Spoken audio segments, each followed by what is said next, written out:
Bir soat davomida umuman gapirmadi. Habib Abduqodir Husanov bilan uchrashdi. UFC yengil vazn toifasining sobiq chempioni Habib Nurmagomedov Manchester City bazasida mehmon bo'ldi. Bu haqda 37 yoshli sportchi o'zining ijtimoiy tarmoqlardagi sahifasida ma'lum qildi. Agar ular mana shu pushti liboslarda bo'lishsa, mashg'ulot zaliga kiritmagan bo'lardim. Ular kulishdi, lekin men hazillashmayotganimni tushunishmadi, deya u ulashgan suratda izoh qoldirdi. Uchrashuvdan so'ng Nurmagomedov O'zbekiston milliy terma jamoasi himoyachisi Abduqodir Husanov haqidagi fikrlarini ham bildirib o'tdi.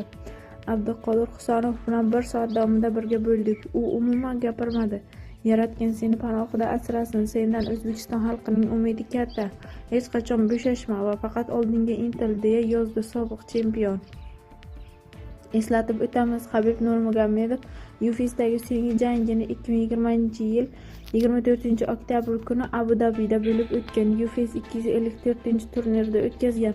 U vaqtinchalik UFC kamari sohibi amerikalik Jastin Getjiga qarshi oktagonga chiqib, ikkinchi raundda bo'g'ish usuli bilan g'alaba qozongan.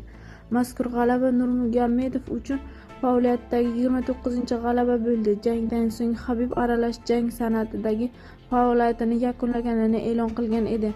Manchester City va Chelsiga qarshi durangdan so'ng ochkolar soni 42 ga yetkazib, Aston Villa bilan tenglashdi va to'plar nisbatiga ko'ra Apple turnir jadvalida ikkinchi o'ringa ko'tarildi. Peshqadam Arsenal hisobida 48 ochko bor.